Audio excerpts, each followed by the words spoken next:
YouTube? We are back with our weekly deck profile for you all. For those of you seeing this video live on Monday, thank you so much for, showing us the support and becoming members. We truly do appreciate every one of you. For those of you seeing this video on Wednesday, do consider becoming a member, as it's a way to support the channel and there's some great perks that come along with it, this being one of them. Our members get access to our deck profiles a couple days earlier than the rest of the public. They also get special access to deck workshops that TJ and I have been trying to roll out, where we kind of go over like our thoughts on deck crafting in our Discord, where you can just talk to us and we can bounce ideas off of each other. We also have the deck check series, where TJ and I also go over like all the topping decks in the English and JP meta, which has been super fun to roll out for you guys, and hopefully all our members are enjoying it so far. But anywho's, this week's profile is going to focus on Blue Hybrid, particularly the Source Strip variant, or the sort of Tommy Hybrids variant of Blue Hybrid, if you will. It's been a really fun time playtesting this deck and theory crafting it. I was a big Blue Hybrid guy back in BT7, for better or for worse, and I was also a huge Hexablau guy back in BT5. Hex was the first deck that I put together when I started playing the game, so definitely has a special place in my heart, and I was super excited to see support for both archetypes come into play with the most recent booster set. So hopefully you guys enjoy this deck profile. Let me know what you guys think in the comment section down below. And before we hop into the video, just a couple things, right? Check out our socials, which are linked down in the video description below. Has our Discord, our Instagram, all that great stuff. For you guys to keep interacting with us. And if you do like our content and you like what you're seeing, please do consider hitting that like and subscribe button, because we greatly appreciate it. But enough yapping from me, we can hop into the deck profile here.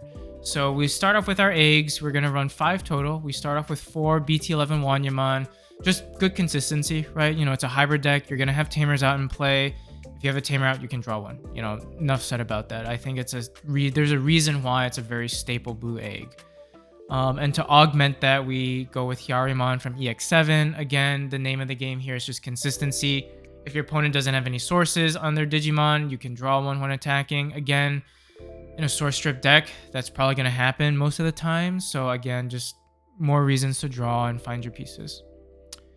Moving on to the rookies, we're going to do 4 of the Belucamon from EX7. Really just a generic searcher for the deck.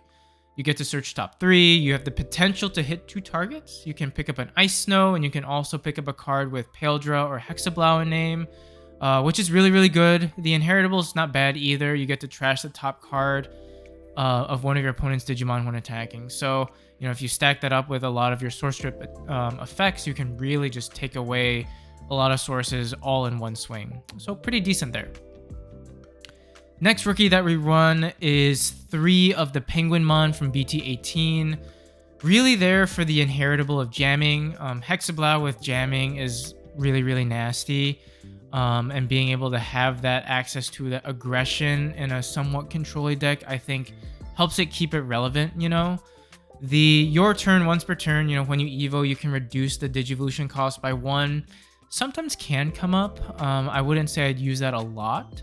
But it can come up, because, for example, right, if you have this guy in the back and you push him up and you want to evo, like, for example, your Tommy into Akuma, you can just go ahead and reduce that evolution cost by 1. So one key thing to note is that it doesn't have to be the Penguinmon that, is reduced by 1. It's any Tamer or Digimon. So something to consider. Gives it a little bit of flexibility, but like I said, the big reason I run it is the Inheritable. And then to wrap up the rookies, we do run 3 of the BT16 Ukomon. Not much to say about this card outside of there's a reason almost every deck that has the opportunity to run it will run it.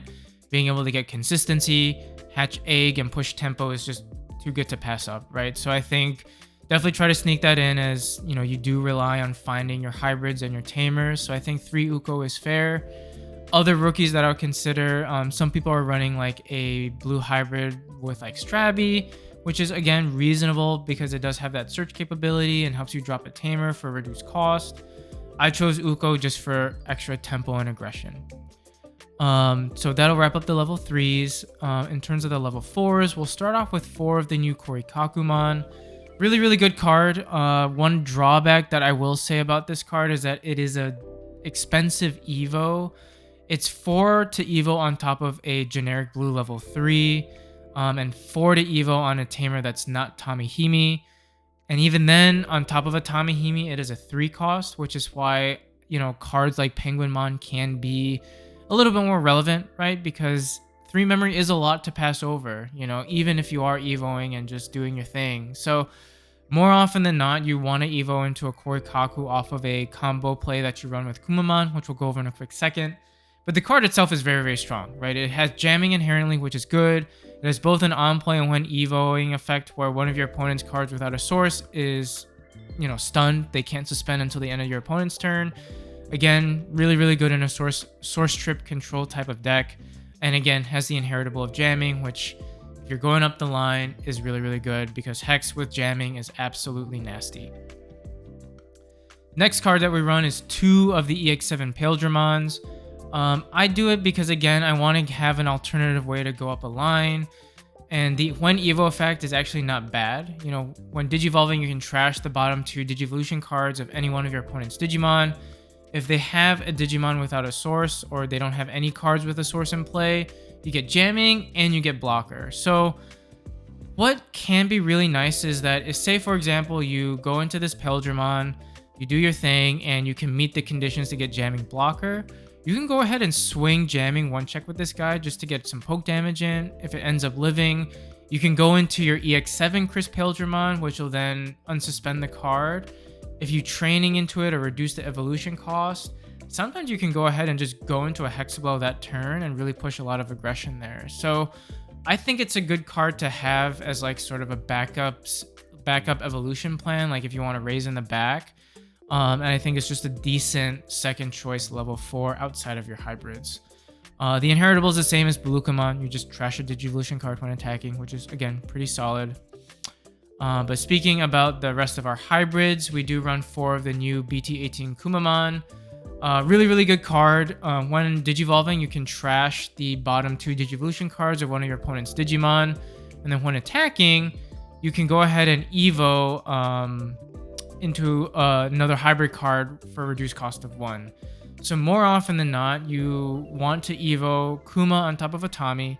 You go ahead, swing, and then you proc it when attacking to go into Korikakumon. And then you can go ahead, swing with jamming there and hopefully like live the check and then kind of string along your plays that way. The inheritable, again, is really, really nice when you pair this with BT7 Tommy, because if you think about it, all turns when this like stack leaves the field, you can play out a Tamer card from the sources without paying the cost. So you go ahead and play BT7 Tommy and you just keep stripping 3 cards, right? Like if you can keep recycling your BT7 Tommies, you end up just source stripping to high heaven and you're just constantly recurring that source strip, which is really, really nice.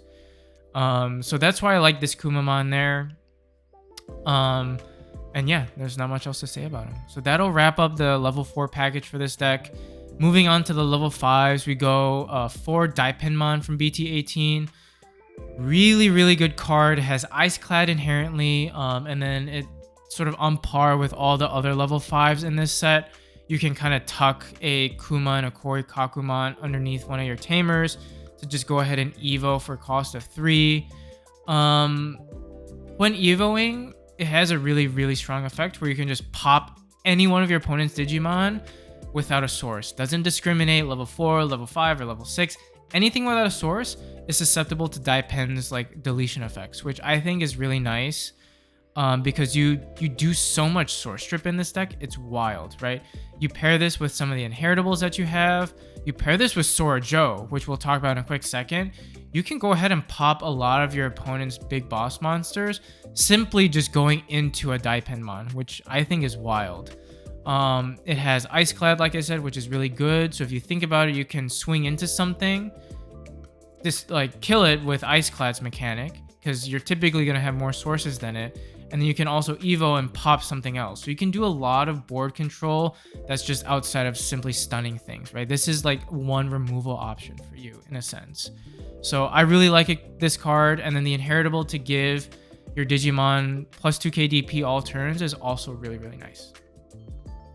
Moving on to the next level 5, we do run 3 of the EX7 Chris Paildramon. Again, a pretty decent card for aggression, right? It has Ice Clad, which can come into play. You know, if used in the right way, Ice Clad in and of itself can be a very good removal mechanic. But to highlight its when evoing effect, you can trash an additional 2 Digivolution cards off of an opponent's Digimon. If they don't have anything with sources, you can go ahead and restand this Digimon. Which again, like I said, when you pair this with the Paildramon, which will go ahead and potentially have jamming, you swing that check, you go into a Crisp Pail, restand, you can go ahead and swing jamming again and potentially go into like a Hexablow to just kind of get some aggression in and then do some good sort of control, you know, get rid of Tamers and stop things from suspending with Hexablow. The Inheritable is also really good when paired with Hex because you essentially give your Hexablow stack an additional check and you also give it piercing. So if they do block, Ice Clad will kick into play, you pierce through them, you do 3 checks. A lot of aggression for a deck that really focuses on just like source strip and control, right? So I think a really good alternative to Daipen if you want to kind of push a little bit more like Unga Boonga aggro per se. And then we do wrap up our level 5s with 2 Pseudo Ace. I think too good of a card to pass up in a source strip deck. You know, more often than not, you're going to have stuff that won't have a source. You can Evo into a Pseudo, you can hard play a Pseudo. And in a meta that does have a decent amount of aces as well, you know, Pseudo can be a very, very cost-effective way to just climb into a Hexablow or climb into a top end. So I think, again, it's just too good of a card to pass up in this meta and in this archetype. And we've talked a lot about this guy already, but our level 6, we're going to do 4 Hexablows.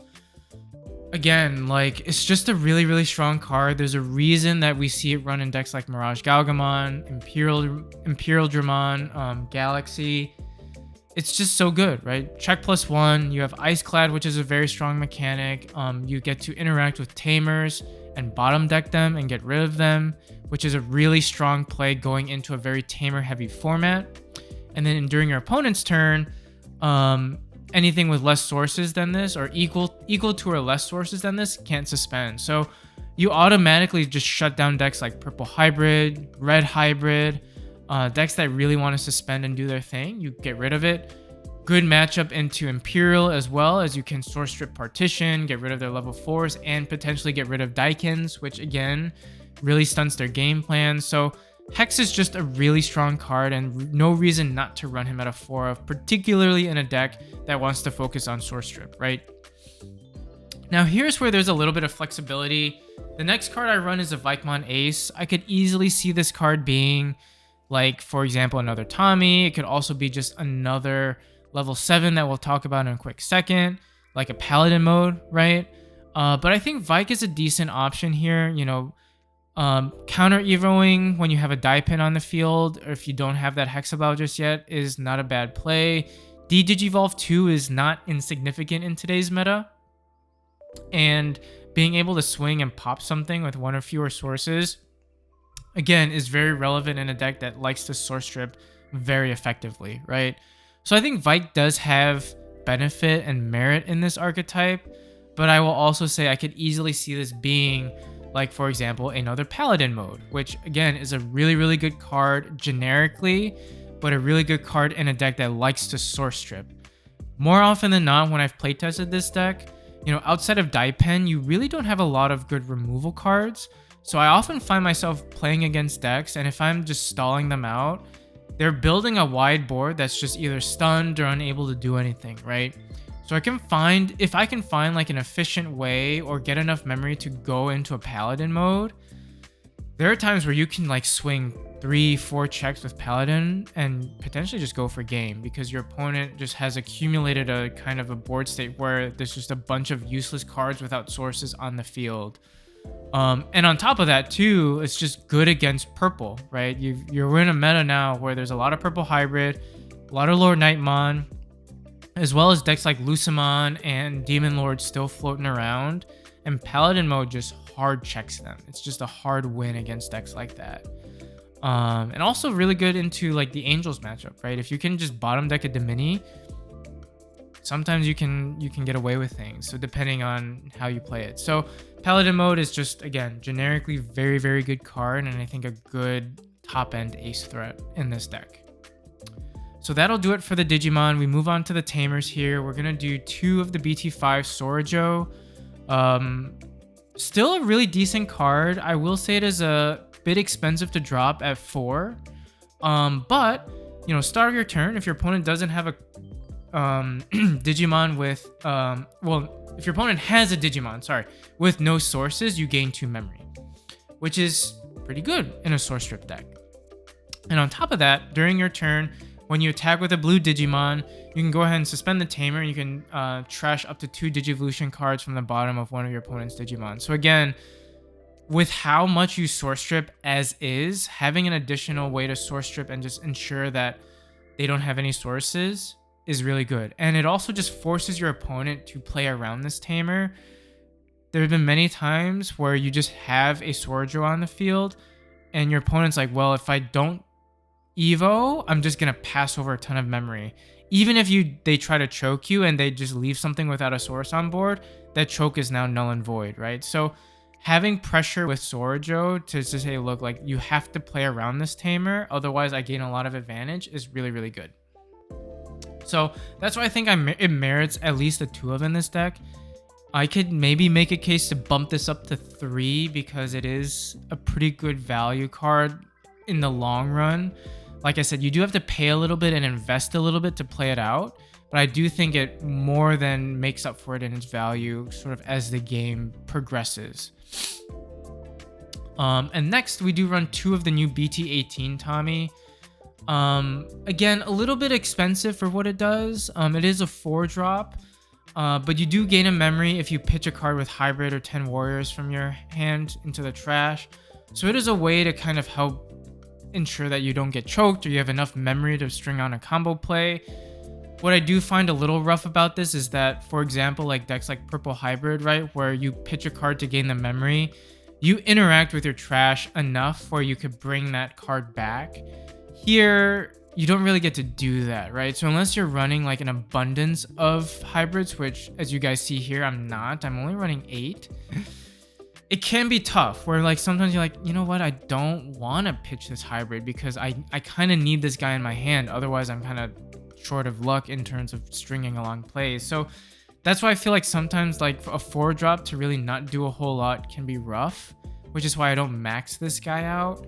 The Inheritable's not bad. You know, trash the bottom Digivolution card of one of your opponent's Digimon, and then if your opponent has no sources, you draw one. So again, helpful with consistency, but I just feel like he's okay. Like he's a Tommy Himi, he's a source to help your Kuma evolve for a little bit cheaper, but he's not the Tommy that I want to see. The Tommy that I want to see is the man reborn, the guy who has been unbanned and unleashed again is BT7 Tommy. He's much more value for your buck as a 3-drop. On play, you strip the bottom 3 sources. So really, really good. And the Inheritable is also much better in my opinion than the BT18 Tommy.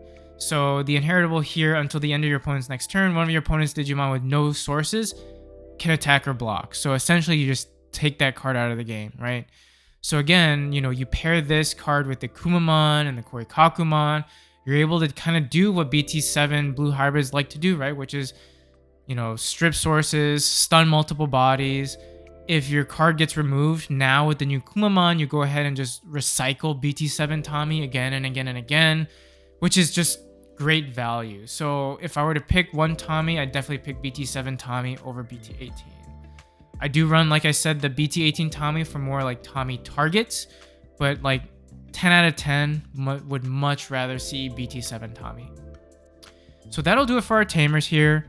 Option cards, we run sort of a nice spread. We do run 1 Ancient Garden Deity, again, because sometimes if I'm forced to pitch a hybrid from my trash or from my hand to my trash via like BT18 Tommy, it's nice to pick them up. It's also nice to just drop Tommy for a little bit of a cheaper cost. So again, I think it's decent. But that being said, I could easily see this being swapped out for something else, right? Like I could easily see this being like a boost. I could see it being like another hybrid card, for example, or another top end. Like there's definitely a little bit of variance here with what options you can run. You can run Ice Wall, you can run Hammer Spar. You can really play around with it, but I found like Ancient Deity does do a little bit of work for me. And then the next run is Summon Frost from EX7. You trash the top two Digivolution cards of all of your opponent's Digimon. If you didn't trash any card, you can go ahead and play a level 4 with the Ice Snow trait from your hand without playing the cost. So all of our level 4s, hybrids included, are Ice Snow in trait. So you can just go ahead and play those out, get another body on board. And then trashing the top 2 of all of your opponent's Digimon is also, again, a pretty strong card, particularly when you pair it with how much source trip that you're doing, as well as Hexablow, right? And then until the end of their turn, none of their Digimon without a source can attack. So sometimes it can just help you stall out for that additional turn as well. And speaking of stalling out for an additional turn, cards like Sorai, again, very, very good. You can trash the top 4 cards of one of your opponent's Digimon, and then until the end of their turn, their Digimon, sorry, without any sources they can't attack. So again, it just helps you kind of survive that extra turn. Again, all 3 of these options are flexible. I've definitely seen people do a lot of different things. I've seen people run like Atomic Inferno for extra aggression and extra DP buff. Again, Ice Wall, Hammer Spark, all those cards are options for sure. But I kind of wanted to stay in archetype with the source strip, so Sorai and Summon Frost were kind of thrown in there. And to wrap up the options, we do run 4 mental training. Again, just finding your pieces is really, really good, and being able to go into them for a little bit of a reduced cost also doesn't hurt. Like I said, being able to training into a Hexablow and make your plays a little bit more efficient to keep that tempo up, I think is really what you're going for with this training. So as you notice, you don't get a lot of memory gain, and you also evo for a little bit more of an expensive cost. So any way you can make your plays a little bit more efficient in this deck, I think helps tempo out a whole lot more. Otherwise, you're sort of, in ways, playing the game a little too fair compared to the rest of the meta right now. Other decks, I think, just kind of blow this deck out of the water in terms of like tempo and speed. While this deck can do a lot of nice control-y and like stall-like mechanisms, it does suffer from having to set up by paying sort of like the full cost of what you want to do. So I do think that, having the trainings to help increase your tempo just a little bit and get into your top end and turbo into a Hex is really, really good. So that's why I said, I can easily see like the other 3 option cards being like just blue memory boost, just to give me additional memory to like do more in one turn, right? But yeah, that'll do it for the deck profile. Let me know what you guys think in the comment section down below. Hopefully you guys enjoy it. Let me know if you guys have any other like spicy tech choices or other iterations of this deck. I'd be happy to see and kind of bounce ideas off of you guys too. So thank y'all for tuning in. As I said before, if you're not a member already, do check out how to do so down in the video description below. And hopefully we catch you on that next video. Bye bye.